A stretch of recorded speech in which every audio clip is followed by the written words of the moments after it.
There are so many books, so much writing, so much talk and discourse and blah, blah, blah, blah, blah about all of the big questions that Job uncovers for us about why do bad things happen to good people? Why does evil exist? We'll touch on some more themes later. This is really like the main way that people historically have read Job, written about Job, and it's really why I was never interested in Job. There was a whole class on Job in seminary, and I had a couple friends who took it and loved it, but I was like, why would you spend a whole semester learning about this book that has no answers in it? Like, you don't finish the class with any answers about God or suffering or, so why would you take an entire class to do that? That wasn't interesting to me. When I fell in love with Job was when nothing else in the Bible resonated with me. Was when I was in a place in my life where healing stories, miracle stories, Jesus showing up to the brokenhearted, when those stories felt so distant because I was experiencing a silent God.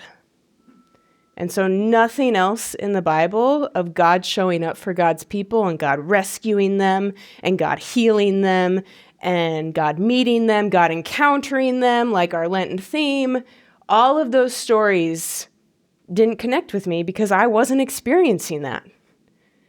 And so that's how I fell in love with Job, was Job understood something that no one else in the Bible seemed to understand.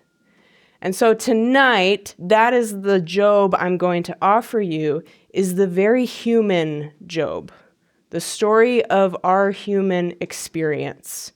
That Job is and can be a friend to us in our scriptures when no one else understands.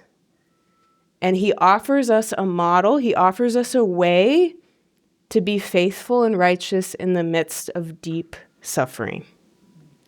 So these are kind of the two ways that I think about how to read Job. Neither one is good or bad. But the way that I fell in love with Job was seeing my story imprinted on Job's story and vice versa. And he just became really the only friend that I found in Scripture because he understood what I was going through.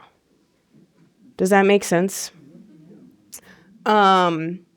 My Bible commentary said this: no other biblical text addresses the question of divine justice, why bad things happen to good people, in such a confrontational and artistic way. It is a story that speaks to every generation and to every individual who has known undeserved suffering.